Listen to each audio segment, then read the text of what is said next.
Drama की starting में हम यहाँ पर लीजा को देखते हैं जो कि कुछ ज़्यादा ही ओवरथिंक कर रही होती है अपने बॉस सुहो को लेके एंड उसकी आने वाली शादी और उसकी फियांसी को लेके। यहाँ पर वो अपने कलीग्स की बातों को भी याद कर रही थी, जहाँ पर उसके कलीग्स यही कहे जा रहे थे कि उनकी फियांसी तो वैंग फैमिली की इकलौती बेटी है एंड उन दोनों की शादी सिर्फ पॉसिबल है। लेकिन यहाँ पर लीजा को कुछ समझ नहीं आ रहा होता क्योंकि 3 ईयर्स से लीजा और वो दोनों एक दूसरे के साथ लव में है। इतने में यहाँ पर सुहो आ जाता है जो कि लीजा को यहाँ पर बैक करने लगता है। लीजा यहाँ पर उसे स्ट्रेट फॉरवर्ड अपने कामों के बारे में पूछने लगती है कि आपके मैरिज को लेके मुझे क्या क्या चीज़ें अरेंज करनी है आप मुझे बता दीजिए। यहाँ पर सुहो कहता है कि तुम इतनी टेंशन क्यों ले रही हो, तो फिर वो एज अ सेक्रेटरी रिस्पॉन्स करती है कि मैं आपकी असिस्टेंट हूँ और आपका काम करना ही मेरा फ़र्ज़ है। सुहो यहाँ पर लीजा से पूछने लग जाता है कि तुम्हें मेरी शादी से कोई एतराज़ नहीं है, लेकिन यहाँ पर लीजा सिर्फ यही कहती है कि मैं आपकी बस सेक्रेटरी हूँ, मुझे कौन सा प्रॉब्लम हो सकता है, वो तो आपकी जिम्मेदारी है। और ऐसे भी मैं तो बस एक अंडरग्राउंड लवर ही हूँ जिसके बारे में किसी को भी नहीं पता है। सुहो यहाँ पर उसे पूछने लग जाता है क्या सच में तुम्हारे लिए ये सब कुछ एक दिखावा था। तो फिर यहाँ पर लीजा दिल पे पत्थर रखकर कहने लग जाती है कि हाँ ऐसे भी मेरी मॉम के हॉस्पिटल बिल्स के एक्सपेंसेस से, जहाँ पर इन रिटर्न मैं तुम्हें लव दिया, इसके अलावा मेरा इरादा और कुछ भी नहीं था। यहाँ पर सुहो लीजा को रोकता है एंड उसे सेम चीज़ उसकी आंखों में आंखें डालकर कहने के लिए कहता है। यहाँ पर लीजा जैसे ही बोलने जाती है सुहो उसे किस करने लग जाता है एंड यहाँ पर उनके बीच में मेकआउट हो जाता है। इसके बाद में यहाँ पर नेक्स्ट मॉर्निंग हो जाती है जहाँ पर सुहो अभी भी सोया हुआ था एंड यहाँ पर लीजा फाइनलाइज कर लेती है कि अब उसकी बॉस की यानी कि सुहो की शादी होने वाली है, तो फिर अब वो उसके लाइफ में इंटरफेयर नहीं कर सकती। इस वजह से यहाँ पर वो अपना रेजिग्नेशन लेटर लेकर वहाँ पर रख कर वहाँ से चली जाती है। इसके बाद में यहाँ पर उसे सुहो को कॉल आ जाता है। वो उसे पूछने लग जाता है कि आखिर तुम जा कहाँ रही हो।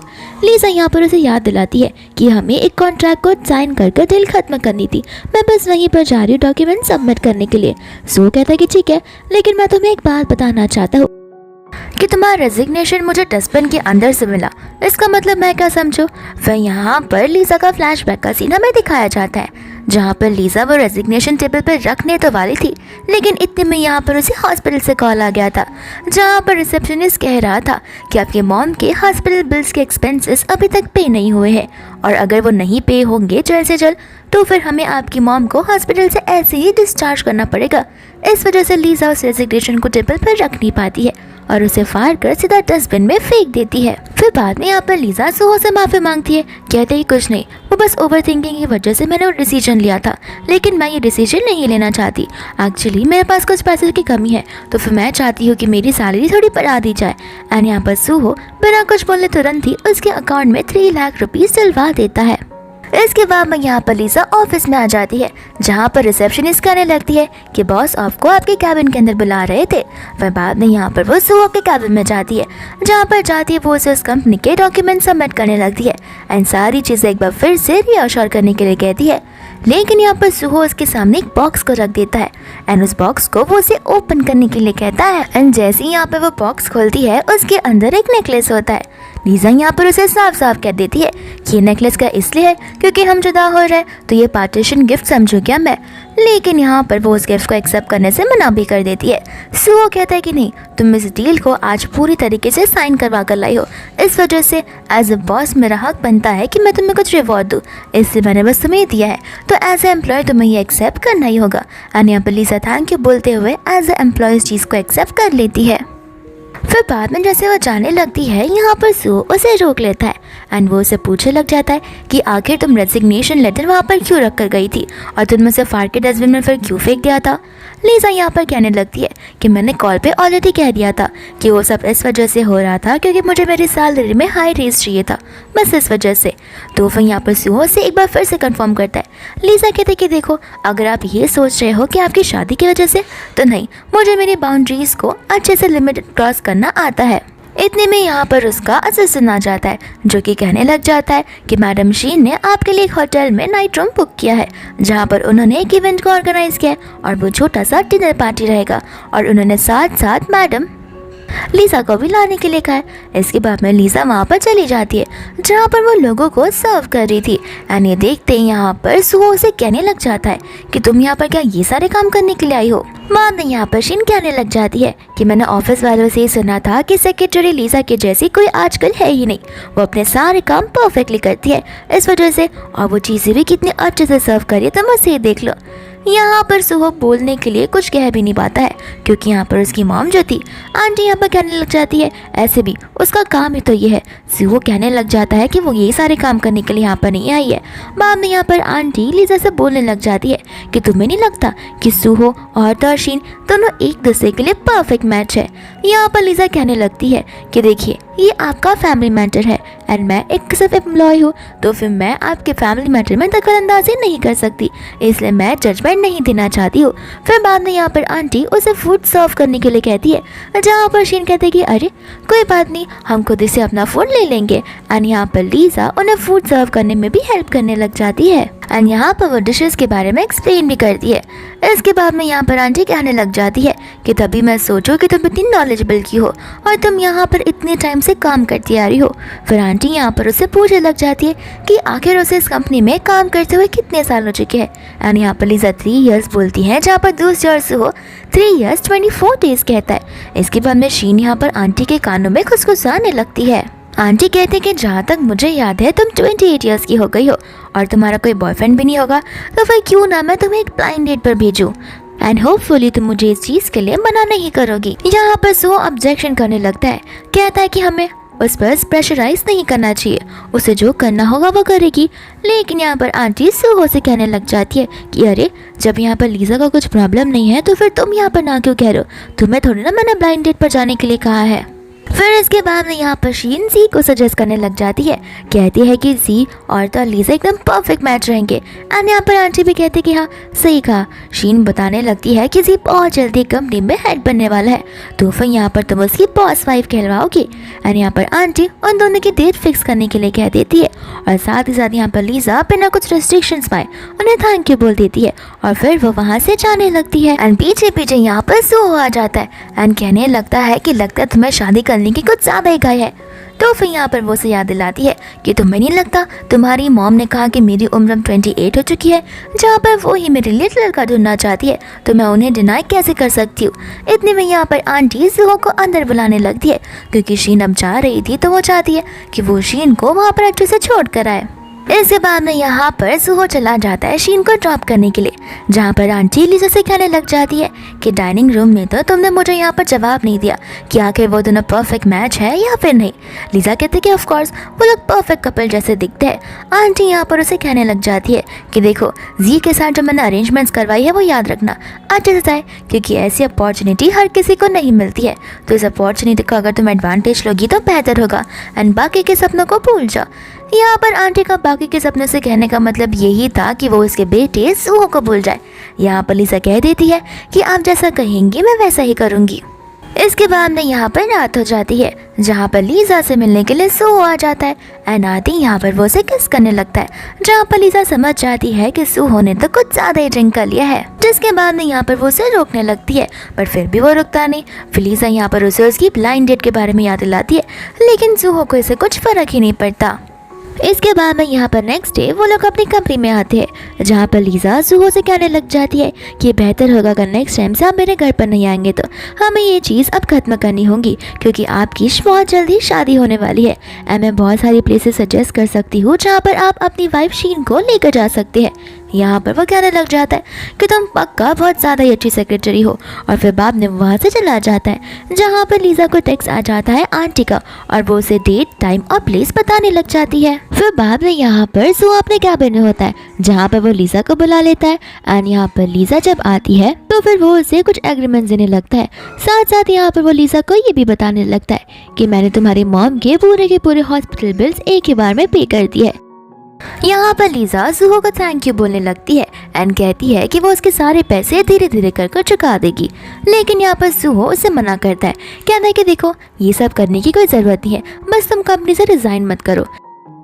यहाँ पर लीजा उसे कहने लग जाती है कि अगर अच्छा काम खत्म हो गया हो तो फिर मैं क्या जल्दी जा सकती हूँ।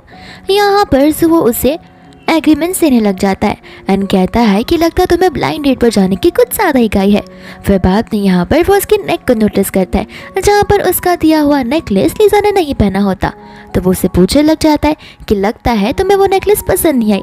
लीजा कहने लगती है कि नहीं, वो नेकलेस बहुत ही अच्छा है, लेकिन मुझे आज शाम को ब्लाइंड डेट पर जाना है, तो उस नेकलेस को पहन कर जाना अच्छा बात नहीं रहेगा।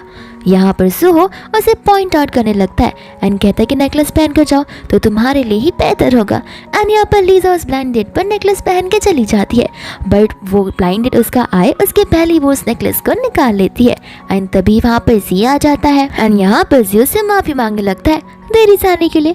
मन ही मन यहाँ पर लीजा कह रही होती है कि दिखने में इतना बुरा दिखता तो नहीं है, लेकिन मुझे बहुत जल्दी ऐसा कुछ करना होगा कि ये मुझे रिजेक्ट कर ले और आज ही ये आखिरी ब्लाइंड डेट होनी चाहिए। तो फिर यहाँ पर वो जी से पूछने लग जाती है कि आखिर तुम क्या ड्रिंक करना चाहोगे। एंड यहाँ पर जी लेमन ड्रिंक मंगवाता है, जहाँ पर लीजा दो बड़े बड़े बियर की बोतल्स मंगवाती है। जी यहाँ पर कहने लग जाता है कि इस समय और ड्रिंकिंग, तो लीजा कहती है कि हाँ इसमें क्या हुआ, ड्रिंक हम किसी भी वक्त कर सकते हैं। बाद में यहाँ पर वेट्रेस उनकी कई हुई चीज़ें लेकर आ जाती है, जहाँ पर लीजा ड्रिंक करती है।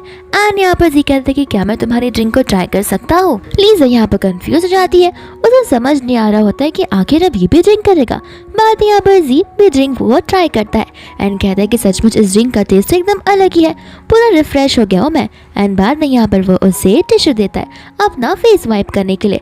एंड यहाँ पर कोई तो होता है जो चुपके से उन दोनों की फोटो को निकाल रहा था।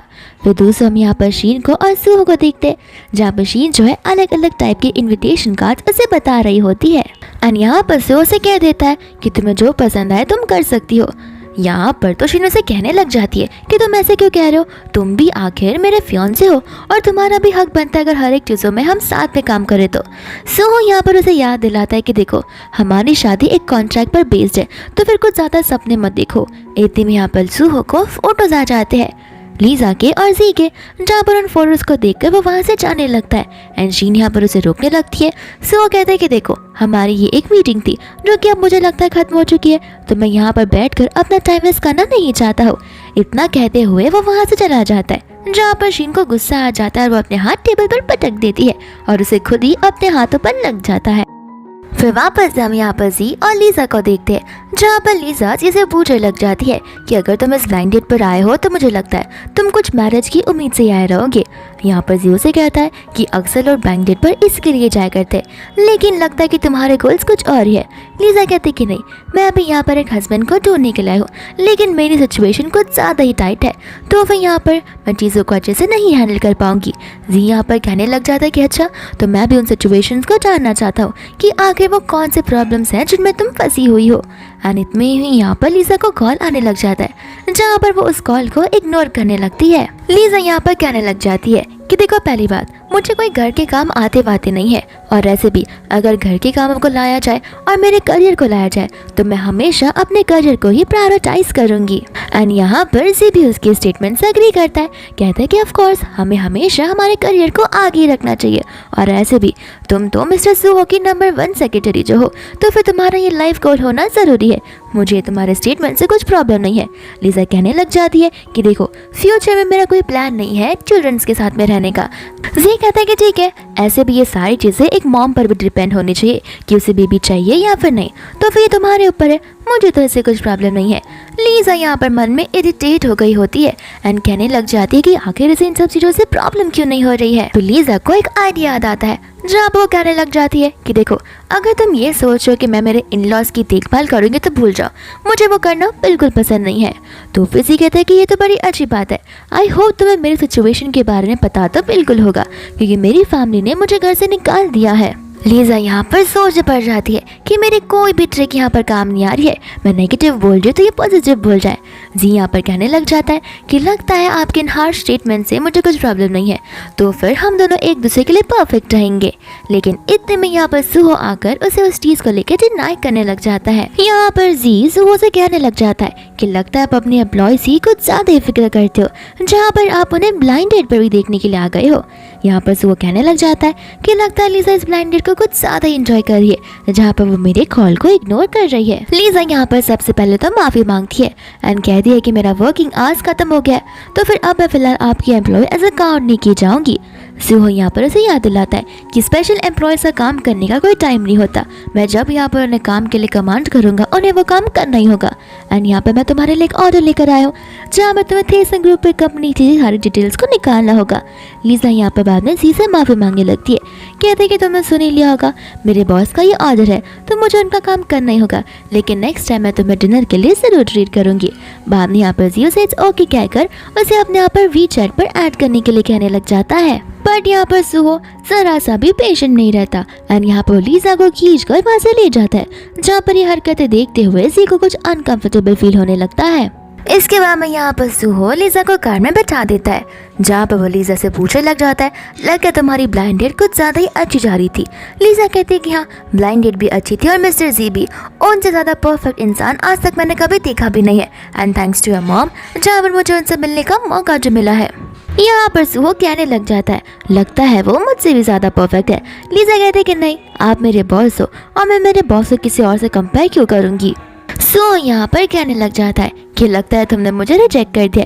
लीजा कहते हैं कि ऐसी कोई बात नहीं है, आपकी भी बहुत जल्द शादी होने वाली है एंड मुझे लगता है कि मुझे भी मूव ऑन कर देना चाहिए, तो यही हमारे लिए बेस्ट डिसीजन होगा।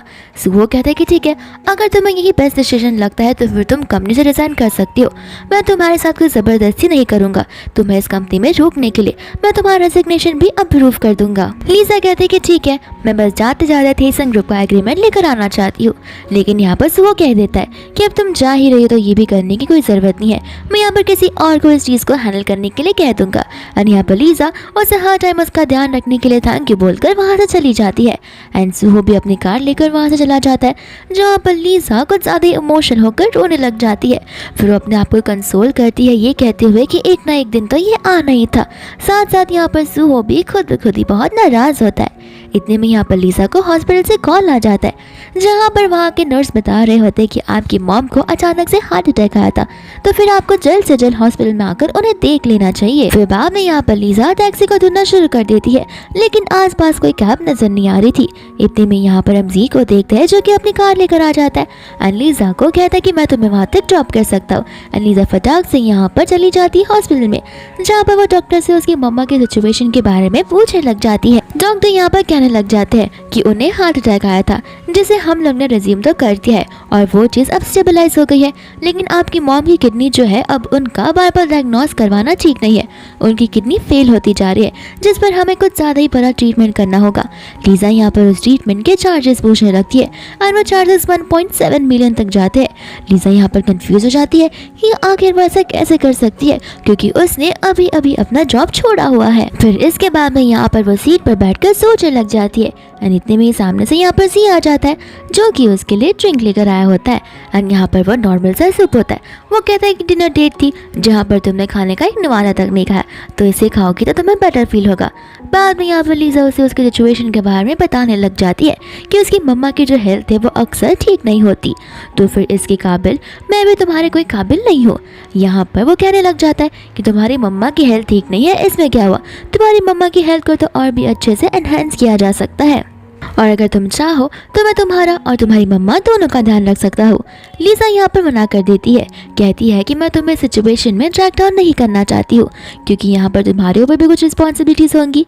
यहाँ पर जी उसे कहता है कि देखो तुम सोच कर देखो, मुझे एक वाइफ की नीड है और तुम्हें भी यहाँ पर एक जॉब की नीड है, तो फिर लीजा कहते हैं कि ठीक है, लेकिन फिर तुम्हें मुझे एक जॉब देना पड़ेगा, और अगर तुम ऐसा करोगे तो मेरे लिए बहुत बड़ी चीज़ हो जाएगी। जी कहता है कि ऑफ कोर्स अगर मेरे पास टॉप 1 सेक्रेटरी आ जाएगी तो मैं ऐसा ना क्यों बोलूँगा, ये तो मेरे लिए बहुत अच्छी बात है और तुम कल से शुरुआत कर सकती हो।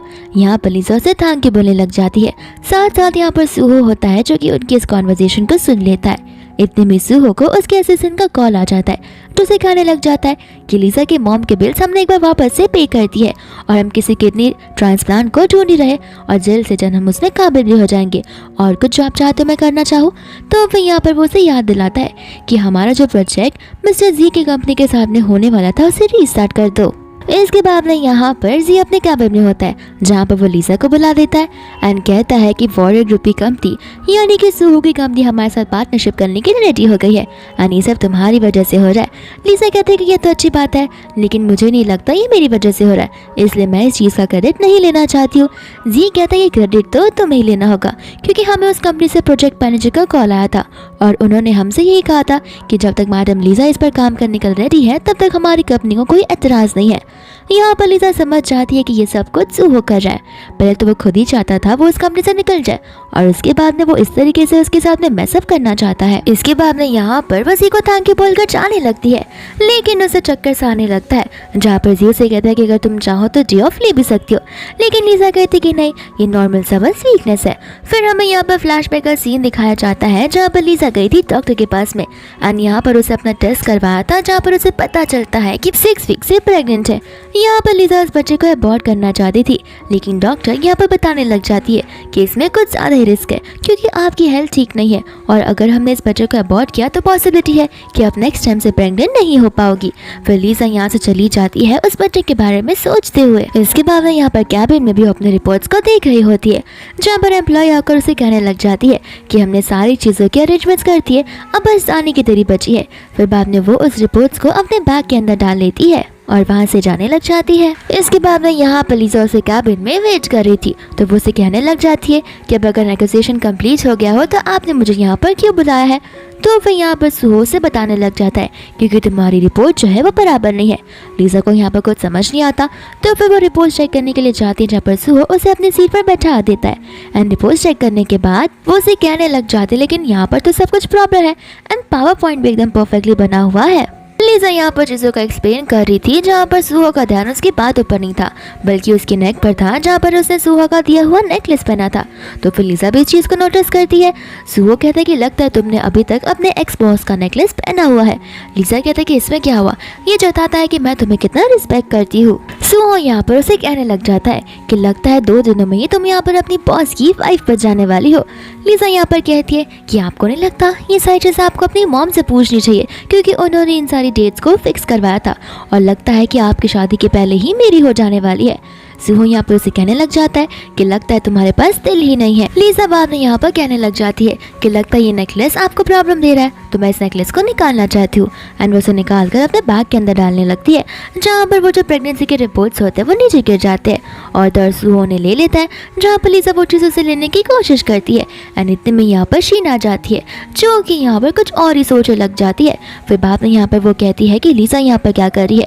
लीजा यहाँ पर शीन से माफ़ी मांगती है, कहती है कि मैं जी की कंपनी से आई हूँ रिपोर्ट्स को लेकर, सर ने कहा कि कुछ प्रॉब्लम्स है तो मैं बस उसे ही चेक कर रही थी और अब मैं यहाँ से जा रही हूँ। लेकिन यहाँ पर सूहो उसे वहाँ से जाने से मना करता है एंड शीन को सीधा कार में रोकने के लिए कहता है। शीन भी यहाँ पर गुस्से में कार की ओर चली जाती है, जहाँ पर सूहो लीजा से कहने लग जाता है कि लगता है तुम्हें यहाँ से जाने की कुछ ज़्यादा ही गई है, तुम यहाँ पर 1 मिनट भी अब रुक नहीं सकती हो। इसके बाद में यहाँ पर लीजा कहने लग जाती है कि जो पीपीटी एंड फाइल्स है वो कल मैं अपडेट कर आपको सेंड कर लूँगी। सूहो कहता है कि तुम्हें क्यों लगता है मुझे इस बारे में बात करनी है, मुझे कुछ और ही सवाल तुमसे पूछना है कि आखिर तुम्हें जी को ही क्यों चुना एंड यहाँ पर तुमने मेरी कंपनी से क्यों रेजिग्नेशन डाल दिया। तो फिर लीजा यहाँ पर उसे वो कार वाली बात याद दिलाने लगती है, जहाँ पर ये डिसीजन सबसे पहले सूहो का ही था, जहाँ पे उसने खुद ही कहा था कि अगर वो चाहे तो इस कंपनी को छोड़कर जा सकती है। एंड रही बात जी की, तो फिर जी ने उसे एक अच्छा ऑफर प्रेजेंट किया था, जहाँ पर उसने जी के ऑफर को एक्सेप्ट कर लिया था। सो यहाँ पर कहने लग जाता है कि तुम तो कुछ ज़्यादा ही जल्दी अपना रिप्लेसमेंट फाइंड कर चुकी हो। लीजा कहते कि हाँ अगर ऑफर सच्चे होंगे तो मैं उन्हें ठुकराऊंगी ही क्यों। जिसके बाद यहाँ पर सूहो से कहने लगता है कि वो तुम्हारे लिए ठीक इंसान नहीं है। तो फिर यहाँ पर लीजा उसके नेक टाई को पकड़ना शुरू कर देती है एंड कहने लगती है तो तुम्हें क्या लगता है मेरे लिए कौन सा इंसान परफेक्ट रहेगा, वो जो शादीशुदा है या फिर वो जो बहुत जल्दी शादी करने वाला है। यहाँ पर वो से कहने लग जाता है कि मैं शादी के बाद भी तुम्हारा पीछा नहीं छोड़ने वाला हूँ। लीजा यहाँ पर कहने लग जाती है इसका मतलब ये है कि शादी के बाद भी तुम मुझे एज अ सीक्रेट लवर रखना चाहते हो और अपनी वाइफ का धोखा देना चाहते हो। यहाँ पर वो कहने लग जाता है कि मेरा वो मतलब नहीं है। लीजा यहाँ पर कहने लग जाती है कि तुमने तो अपनी लाइफ का डिसीजन कितनी आसानी से और कितना जल्दी ले लिया, तो मेरे अभी टाइम आ गया जहाँ पर मुझे मेरे लाइफ के डिसीजंस को अब ले लेना चाहिए। यहाँ पर सुहो से कहने लग जाता है कि तुम मेरी बातों को नहीं समझ रही हो। लीजा भी कहती है कि जहाँ तक मैं समझ रही हूँ वहाँ पर तक मैं अच्छे से समझ पा रही हूँ। सुहो बाद में यहाँ पर उसे कहने लग जाता है कि तुमने कभी एक बार भी नहीं सोचा कि आखिर जी को उसकी फैमिली से क्यों निकाल दिया गया। तो फिर यहाँ पर लीजा उसे साफ साफ मना कर देती है आगे कुछ भी बोलने से। कहते कि पहली बात, फिलहाल तो वो मेरा बॉस है और अपने बॉस की बुराई मैं पीठ पीछे नहीं करना चाहती और मुझे इस चीज़ के बारे में जानना भी नहीं है। जो चीज़ें होंगी मैं वो खुद ब खुद हैंडल कर दूंगी। एंड यहाँ से वो जाने लगती है जहाँ पर सुहो उस पर गुस्सा करने लग जाता है। एंड लीजा उसे समझाने लग जाती है कि अब टाइम आ चुका है। फिर बाद में जैसी वो जाती है तो उसके स्टमक में पेन होने लगता है, जहाँ पर सुहो से लंच करने के लिए कहता है, लेकिन लीजा यहाँ पर मना कर देती है। कहती है कि मैं आपकी फियांसी को ज़्यादा देर तक इंतजार तो नहीं करवा सकती। इसके बाद में यहाँ से सुहो गुस्से में चला जाता है, जहाँ पर लीजा भी उस नेकलेस को बॉक्स में रख देती है।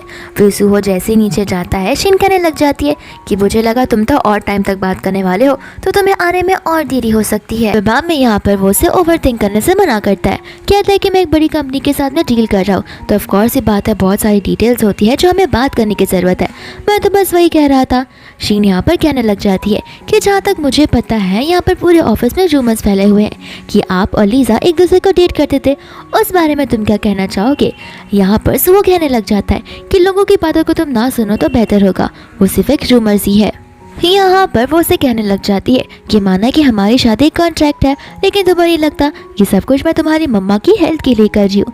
इतने में यहाँ पर लीजा आ जाती है, जहाँ पर सुहो से कह रहा था कि देखो तुम्हें ज़्यादा टेंशन लेने की कोई ज़रूरत नहीं है, जो शादी के प्रिपरेशन होंगे वो मैं सब कुछ कर लूँगा, तुम्हें जैसा चाहिए वैसी ही शादी होगी, और रही बात मम्मा की हेल्थ की तो वो भी बेहतर हो जाएगी। फिर बाद में यहाँ से वो लोग जाने लग जाते हैं, जहाँ पर लीजा सोचने पड़ जाती है और अपने बेबी से ही बात करने लग जाती है कि मुझे पता है मुझे सुहो को लाइक करना नहीं चाहिए, लेकिन यहाँ से मूव ऑन करना बहुत ज़्यादा ही मुश्किल है। फिर इसके बाद में यहाँ पर हम देखते हैं शीन को और सुहो को, जहाँ पर वो दोनों के दोनों जी की कंपनी में आ गए होते हैं अपना वेडिंग का इनविटेशन लेकर। यहाँ पर शीन कहने लग जाती है कि मुझे यकीन नहीं हो रहा तुम मेरे साथ यहाँ पर मेरी भाई की कंपनी में आए हो पर्सनली उसे इस इन्विटेशन को देने के लिए। सुहो कहता कि इतना तो मैं कर ही सकता हूँ, जी तुम्हारा भाई जो है। यहाँ पर शीन कहने लग जाती कि हाँ वो मेरा भाई तो है, लेकिन कभी भी उसने मुझे अपनी सिस्टर की जैसे ट्रीट ही नहीं किया है। यहाँ पर शीन को लग रहा होता है कि सुहो पर्सनली सिर्फ उसके भाई के लिए है, लेकिन हमें पता होता है कि सुहो यहाँ पर सिर्फ और सिर्फ लीजा को देखने के लिए आया है। इतने में यहाँ पर सामने से लीजा और जी आपस में बात करते हुए चल रहे थे, जहाँ पर लीजा जी को बहुत बड़ा थैंक यू बोलने लगता है उसी कंपनी में इतना बड़ा योगदान देने के लिए, जहाँ पर उसने कितने सारे क्लाइंट्स को हैंडल किया हुआ है। लीजा यहाँ पर उसे कहते कि एज ए एम्प्लॉय मेरा काम बनता है और एज ए सेक्रेटरी कि मैं आपकी कंपनी का ध्यान रखूँ। बाद में यहाँ पर जी उसके रिवॉर्ड के बारे में बात करता है, जहाँ पर वो उसे डिनर के लिए पूछता है एंड यहाँ पर उसने 5 स्टार मिशेलिन शेफ को बुलाया होता है। इतने में सामने से यहाँ पर वो लोग सुहो को देख लेते हैं। जी और लीजा यहाँ पर सोच पड़ जाते हैं कि कंपनी के डिटेल्स के अकॉर्डिंग डिलीवरी तो आज की नहीं है और सारे डॉक्यूमेंट्स भी मैंने सबमिट कर दिए, तो फिर यहाँ पर ये लोग क्यों आए हैं। जी कहने लगता है कि कोई बात नहीं, हो सकता है कि ये मेहमान बनकर आए हो, और ऐसे भी सुहो बिना रीज़न के कहीं पर जाता नहीं है। फिर बाद में यहाँ पर वो दोनों एक दूसरे के ओर पढ़ने लगते हैं। इसके बाद में यहाँ पर जी सुहो से पूछने लग जाता है कि आखिर आप दोनों का यहाँ पर आना कैसे हुआ। मेरे अकॉर्डिंग तो मीटिंग सब कुछ खत्म हो गई है। तो फिर सुहो यहाँ पर कहने लग जाता है कि मैं बस यहीं से गुजर रहा था, तो फिर मेरे मन में कुछ डाउट से सोचा जाते जाते पूछ लूँ। लीजा यहाँ पर कहने लग जाती है कि अगर आपको कोई फॉर्मल बिजनेस मीटिंग के बारे में बात करना है तो आप मुझे पहले से बता सकते हो, मैं यहाँ पर मीटिंग्स का अरेंज कर सकती हूँ। सुहो यहाँ पर कहने लग जाता है कि लगता है तुमसे मिलने के लिए भी मुझे यहाँ पर मीटिंग्स को अरेंज करना होगा। शीन यहाँ पर सुहो से कह रही होती है कि छोड़ो ना, तुम इस बात पर गुस्सा क्यों हो रहे हो, और ऐसे भी हम यहाँ पर तो गुड न्यूज़ के लिए आए हैं ना। जहाँ पर शीन उन दोनों को उनके मैरिज का इन्विटेशन देने लगती है एंड जी कहते हैं कि फिक्र मत करो, हम वहाँ पर टाइम से पहुँच जाएंगे। इसके बाद में यहाँ पर सुहो जो है लीजा से कहने लग जाता है कि बस एक पर्सनल क्वेश्चन है जो मुझे तुमसे पूछना है। एंड यहाँ पर वो नेकलेस को निकालने लगता है, कहता है कि मैं यहाँ पर सेक्रेटरी लीजा से जानना चाहता हूँ कि क्या ये नेकलेस मेरी वाइफ को सूटेबल होगा या फिर नहीं। लीजा यहाँ पर कहने लग जाती है कि आखिर मैं कौन होती हूँ ये सारी चीज़ों को जज करने के लिए। सो कहते हैं कि ऑफकोर्स पहले तुम मेरी सारी चीज़ों को अरेंज क्या करती थी, तो बस एक लास्ट चीज़ है, मुझे यहाँ पर तुम्हारी कोई परसेप्शन चाहिए। फिर बाद में यहाँ पर लीजा उस नेकलेस को देखती है एंड वो नेकलेस वही होता है जो कि सुहो ने लीजा को दिया हुआ था। शीन यहाँ पर उस नेकलेस को देखकर बड़ी खुश हो जाती है क्योंकि वो नेकलेस एक ऑक्शन से खरीदा हुआ है 30 मिलियन में। एंड बाद में यहाँ पर लीजा भी कह देती कि हाँ ये आपकी वाइफ के लिए बिल्कुल परफेक्ट है। तो फिर सुहो यहाँ पर लीजा को शीन को वो नेकलेस पहनाने के लिए कह देता है। जी यहाँ पर कहने लग जाता है कि तुम्हें नहीं लगता ये कुछ ज्यादा ही हो रहा है, लेकिन लीजा कहती कोई बात नहीं, बस नेकलेस ही तो पहनाना है। और यहाँ पर शीन को वो नेकलेस पहनाने लगती है, जहाँ पर शीन लीजा से पूछते हैं कि आखिर ये नेकलेस में कैसा दिख रहा है। लीजा भी यहाँ पर उसकी तारीफ करती है, ये कहते हुए कि मिस्टर सुहो की आंखें तो कुछ ज्यादा ही तेज है, जहाँ पर वो ने बहुत अच्छी चीजें पता है। सुहो भी कहता है कि हाँ तुमने ठीक कहा। बाद में जी यहाँ पर कहने लग जाता है कि मुझे और मेरी सेक्रेटरी को और भी काम है, तो अब हम यहाँ से जाना चाहते हैं। और वो लोग बाद में यहाँ से जाने लगते हैं। फिर बाद में यहाँ पर लीजा जो है जी को थैंक यू बोलने लगती है उसकी मदद करने के लिए। एंड बाद में यहाँ पर जी को कॉल आता है, तो वो कॉल अटेंड करने के लिए दूसरी ओर चला जाता है, जहाँ पर सुहो जो होता है शिन को बहाने मारता है कि मुझे कुछ डॉक्यूमेंट्स लेने थे, तुम कार में वेट करो, मैं अभी आता हूँ। एंड यहाँ पर लीजा कैबिन में जाकर रो रही होती है, जहाँ पर सुहो से देख कर ही वहाँ से चला जाता है। एंड इतने में यहाँ पर शीन आ जाती है। बाद में यहाँ पर वो उसे कहने लगती है कि मैं यहाँ पर आपको एक स्पेशल इन्विटेशन देने आई हूँ। लीजा यहाँ पर कहने लग जाती है लेकिन आपने तो मुझे पहले से इनविटेशन दे दिया। शीन कहती है कि मैं स्पेशल इनविटेशन की बात कर रही हूँ, जहाँ पर मैं चाहती हूँ कि मेरी शादी में तुम ब्राइड्समेड बनकर आओ। यहाँ पर वो कहने लग जाती कि नहीं, ये तो इम्पॉसिबल है और इनअप्रोप्रिएट है, मैं ऐसा नहीं कर सकती। शीन यहाँ पर खुश हो जाती है, कहती कि अरे वाह, तुम्हें पता है कि तुम्हारा बिजनेस क्या है और मेरा खुद का बिजनेस क्या है, तो फिर तुम्हें तो अच्छे से पता होगा कि तुम्हें यहाँ पर हमारे बिजनेस में भी काम नहीं लगाना चाहिए। लीजा यहाँ पर कहने लग जाती है कि देखिए, जहाँ तक मुझे पता है कि मैं अपनी एक्स बॉस की लाइफ में इंटरफेयर करना नहीं चाहती हूँ, इस वजह से मैंने आपको ये रीज़न दिया है। फिर इसके बाद में यहाँ पर शीन उसे कहने लग जाती है कि देखो, ब्राइड्समेड बनना कोई बुरी बात नहीं है, और ऐसे भी तुम्हारी मॉम को एक हेल्प की ज़रूरत है, जहाँ पर मैं तुम्हारी मॉम को स्पॉन्सर कर सकती हूँ। लीजा यहाँ पर मना करने लग जाती है कि नहीं, मिस्टर जी ने यहाँ पर मेरी मॉम के लिए चीज़ों को अरेंज कर दिया है। शीन यहाँ पर खुश हो जाती है, कहते कि अरे वाह, मेरा भाई इतना काम में आएगा मुझे पता नहीं था, लेकिन मैं तुम्हें याद दिलाना चाहती हूँ कि किडनी डोनर जो तुम्हें मिला है वो मेरा ही क्लाइंट है, तो फिर तुम किडनी ले लो और उसके बदले मेरी सेरेमनी में ब्राइड्समेड्स बन जाओ। यहाँ पर लीजा को गुस्सा आ जाता है और यहाँ पर ना चाहते हुए भी लीजा को उसे हाँ कहना पड़ता है। फिर बाद में शीन चली जाती है, जहाँ पर जी और सुहो वहाँ पर आ जाते हैं, तो जी उसे पूछने लग जाता है कि आखिर बात क्या हो रही थी। लीजा कहती कुछ नहीं, वो चाहती थी कि मैं लास्ट के 10 साल के सारे इन्फॉर्मेशन निकालूं, तो मैं बस वही करना चाहती हूँ। सुहो यहाँ पर कहने लग जाता है कि जब तुम मेरे यहाँ पर थी तब तो इतना ओवर टाइम वर्क नहीं किया करती थी। जी यहाँ पर लीजा को उसे कैबिन में जाकर इंतजार करने के लिए और थोड़ा सा ब्रेक लेने के लिए कह देता है, जहाँ पर सुहो से जाने से मना कर देता है एंड कहने लगता है कि मैं यहाँ पर एक फॉर्मल डिनर को ऑर्गेनाइज करना चाहता हूँ, जहाँ पर मैं इस एग्रीमेंट की डिटेल्स को और भी ज्यादा डिटेल में बात करना चाहता हूँ। तो मुझे लगता है कि जी को कुछ एतराज नहीं होगा। लीजा यहाँ पर कहने लग जाती है, जब तक यहाँ पर मेरे बॉस जी को एतराज़ नहीं है तब तक मुझे भी एतराज़ नहीं है, मैं वहाँ पर जाने के लिए रेडी हो जाऊंगी अगर मेरे बॉस मुझे ये ऑर्डर देंगे तो। यहाँ पर सुहो कहने लग जाता है कि लगता है तुम अपने बॉस के सारे ऑर्डर्स को बड़े अच्छे से फॉलो करती हो, एंड होप सो जी भी यहाँ पर मेरी बात को कंसिडर करेगा। इतना कहकर वो वहाँ से चला जाता है। जी यहाँ पर कहता है कि संभल कर जाना, और हाँ, खत्म होते ही मुझे कॉल दे देना। लीजा कहते कि हाँ, ऐसे भी मेरा एक डिनर पेंडिंग है, जहाँ पर ये कॉन्ट्रैक्ट साइन होते ही हम सेलिब्रेट करेंगे। इसके बाद में यहाँ पर लीजा अपनी फॉर्मल डिनर पर चली जाती है, जहाँ पर सुहो देरी से आने के लिए माफ़ी मांगने लगता है। इसके बाद में यहाँ पर लीजा उसे एग्रीमेंट देती है, जहाँ पर सुहो अपने ब्लेजर के अंदर से उस नेकलेस को निकालता है। लीजा कहती कि ये तो वही नेकलेस है जो कि आपने अपने फियांसे मिसेस शीन को दिया हुआ है। सो यहाँ पर उसे कहते हैं कि देखो, ये नेकलेस शुरुआत से ही मैंने तुम्हारे लिए लिया था, और ये नेकलेस मैं नहीं चाहता कि मैं किसी और को पसंद करूँ। ये नेकलेस तुम्हारा है और तुम्हारा इस पर हक बनता है, और बेहतर होगा अगर हम नाटक करना बंद कर दे। तो यहाँ पर लीजा से समझाने लग जाती है कि जिस दिन मैं वॉरियर ग्रुप की कंपनी को छोड़ कर गई थी उसी दिन सब कुछ खत्म हो गया था। फिर बाद में यहाँ पर सुहो डिनर को मंगवाता है, जिसके बाद में वो उसके रिव्यू को मांगने लगता है। तो फिर यहाँ पर लीजा अच्छे रिव्यू देती है, कहती है कि आप दोनों एक दूसरे के लिए परफेक्ट हो।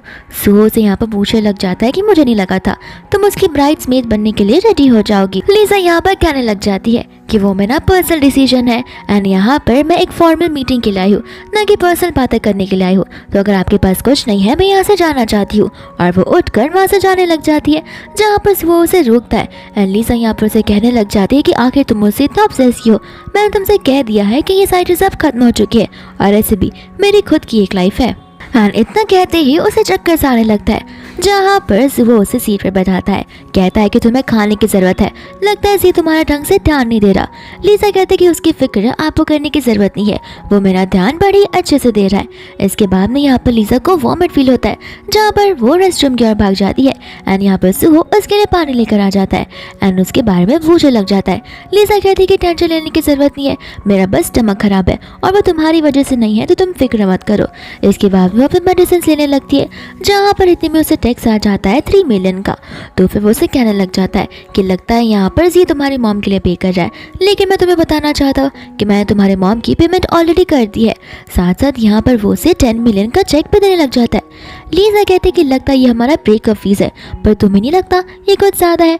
तो फिर यहाँ पर वो उसे कहने लगता है 3 मिलियन के लिए तुम मेरी कंपनी को छोड़ सकती हो। लीजा कहते हैं कि वो सिर्फ 3 मिलियन नहीं है, कंपनी को छोड़ना तुम्हारा डिसीजन था और वो 3 मिलियन मेरी मॉम की लाइफ का सवाल है।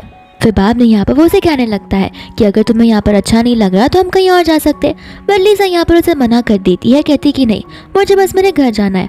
और सुहो यहाँ पर उसे रोकने लग जाता है। लीजा यहाँ पर उसे उसकी शादी के बारे में याद दिला देती है, जहाँ पर सुहो को ज़्यादा इमोशनल हो जाता है। फिर बाद में यहाँ पर लीजा चली जाती है एंड जी यहाँ पर उसे पिकअप करने के लिए आया था। साथ साथ सुहो भी यहाँ पर उसके पीछे आने लग जाता है और जी से सवाल पूछने लगता है कि लीजा को तुम्हारी कंपनी ज्वाइन किए हुए पूरे 3 दिन भी नहीं हुए और उसकी हेल्थ। जी यहाँ पर सुहो से कहता है अब वो मेरे पास है, तो उसकी हेल्थ की फिक्र करना ना करना वो मेरे ऊपर है। और ये बात लीजा की तो मैं उसे लेकर हॉस्पिटल जा रहा हूँ। सुहो कहता है कि नहीं मैं उसे लेकर हॉस्पिटल जाऊँगा एंड यहाँ पर लीजा चुपचाप जी की कार में बैठ जाती है एंड वो सुहो को इग्नोर कर देती है। फिर बाद में यहाँ पर जी भी अपनी कार को लेकर जाने लगता है, जहाँ पर सुहो को उम्मीद थी कि लीजा उसके लिए रुकेगी, लेकिन ऐसा बिल्कुल भी नहीं होता। बाद में यहाँ पर जी लीजा से पूछने लग जाता है कि अगर तुम चाहो तो मैं कार को वापस मोड़ भी सकता हूँ ताकि तुम्हें कोई रिग्रेट ना हो। लीजा कहते कि नहीं मुझे कोई रिग्रेट नहीं है और अब मुझे वापस अपने पीछे नहीं जाना। फिर बाद में यहाँ पर वो उसे लेकर हॉस्पिटल जाना था, जहाँ पर लीजा कहती कि नहीं मैं ठीक हूँ, मैंने ऑलरेडी मेडिसिन को ले लिया है। इसके बाद में यहाँ पर लीजा का बैग नीचे गिर जाता है, जहाँ पर वो डर जाती है कि कहीं रिपोर्ट्स जी देख ना ले। फिर बाद में यहाँ पर वो जी को ये बात बताने का सोच लेती है एंड कहती है कि मुझे डिनर पर जाने से पहले कुछ इंपॉर्टेंट काम करनी है और कुछ बात भी करना है। फिर बाद में यहाँ पर वो लोग घर पर आ जाते हैं, जहाँ पर लीजा उसे अपने प्रेगनेंसी के बारे में बता देती है, लेकिन फिर भी यहाँ पर जी को कुछ प्रॉब्लम नहीं होता। लीजा कहती है कि अगर तुम चाहो तो तुम मुझे कंपनी से फायर कर सकते हो। जी कहता है कि ऐसा मैं क्यों करूँगा, तुम यहाँ पर प्रेग्नेंट हो, इसका मतलब ये नहीं कि मैं तुम्हें कंपनी से निकाल दूंगा। और रही मैटरनिटी लीव के बारे में तो वो तुम आराम से ले सकती हो, इसमें मैं यहाँ पर तुम्हें कोई प्रॉब्लम नहीं पहुँचाने वाला हूँ। लीजा यहाँ पर कहने लग जाती है कि मुझे माफ़ कर देना, मेरे पास चीज़ों की वजह से यहाँ पर ये सब कुछ हो रहा है। लेकिन जी यहाँ पर उसे कहने लग जाता है कि देखो तुम्हारा पास मेरे लिए मैटर बिल्कुल नहीं करता, अगर कुछ मैटर करता है तो वो प्रेजेंट है और हमारा फ्यूचर, मैं बस इतने पर ही फोकस करना चाहता हूँ। लीजा यहाँ पर उसे माफ़ी मांगने लगती है, कहती कि मुझे थोड़ा टाइम चाहिए सोचने के लिए। जी उसे कहता है कि देखो अगर तुम चाहती हो तो लीव भी ले सकती हो एंड वो पेड लीव रहेगी, तो इसकी फिक्र करने की ज़रूरत नहीं है। बाद में यहाँ से वो चला जाता है, जहाँ पर लीजा बहुत ज़्यादा इमोशनल हो जाती है एंड बाद में यहाँ पर वो कॉल लगा लेती है अपने डॉक्टर को एंड वो कल अबॉर्शन करवाने के लिए आ रही है, ये भी उसे बता देती है। फिर इसके बाद यहाँ पर वो डॉक्टर के पास चली जाती है, जहाँ पर उसके फ्रेंड उसे कॉल कर एक बार और बोलने लग जाती है कि तुम श्योर हो तुम रिग्रेट नहीं करोगी, कि तुम्हें ये बात सबसे पहले सुहो को बता देनी चाहिए। लेकिन लीजा यहाँ पर साफ साफ मना कर देती है।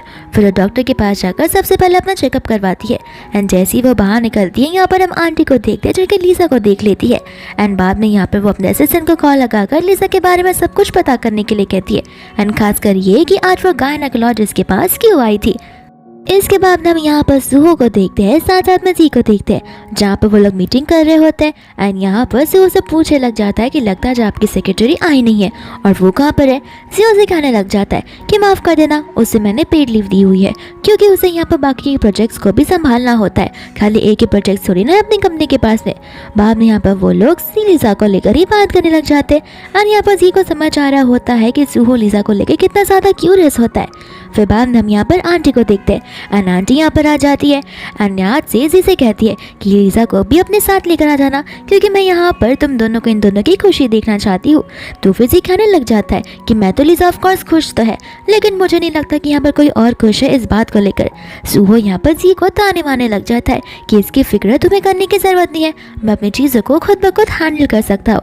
इसके बाद में आंटी को यहाँ पर उसे इन्वेस्टिगेटर का कॉल आ जाता है जो उसे उस बच्चे के बारे में बताने लग जाता है एंड कहता है कि लीजा प्रेग्नेंट है और हाई प्रोबेबली चांसेस है कि वो बच्चे का जो बाप है कोई और नहीं बल्कि सू हुई है। यहाँ पर आंटी को गुस्सा आ जाता है और वो सोच में पड़ जाती है कि हमें कुछ भी करके कुछ सोल्यूशन को निकालना ही होगा। दूसरा यहाँ पर आंटी शीन को कॉल कर उसके बारे में बता देती है।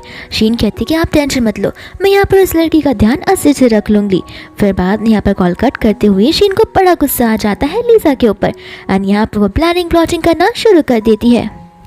फिर बाद में यहाँ पर शीन मिलने के लिए आ जाती है लीजा से, जहाँ पर वो उसके लिए गिफ्ट लेकर आई थी एंड यहाँ पर वो उसे टॉन्ट मारना शुरू कर देती है, जहाँ पर लीजा को समझ आने लगता है कि शायद शीन को उसकी प्रेगनेंसी के बारे में पता है।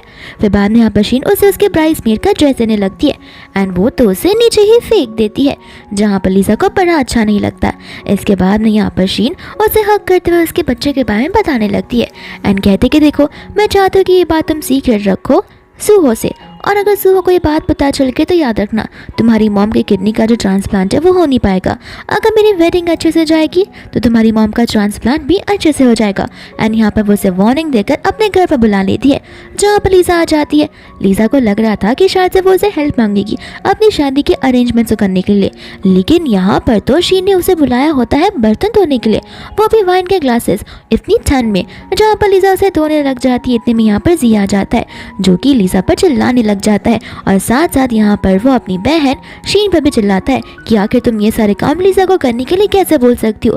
सो भी यहाँ पर होता है जो कहता है कि लगता है तुम्हारा बॉस तुम्हें बहुत तकलीफ दे रहा है, लेकिन लीजा कहता है कि नहीं, ये काम मुझे आपके फियांसे ने कहा था और ये बात मेरे बॉस के काम की तो वो डिफिकल्ट नहीं है, आपके यहाँ पर बहुत डिफिकल्टी होती थी। फिर बाद में सूहो और शीन अंदर चले जाते हैं, जहाँ पर लीजा से कहती है कि मैं बस एक छोटा सा काम कर आती हूँ एंड यहाँ पर वो एक प्लांट को उठाती है जो उसके हाथों से गिरकर टूट जाता है, साथ साथ उस बेचारे के हाथ में स्क्रैच तक आ जाता है।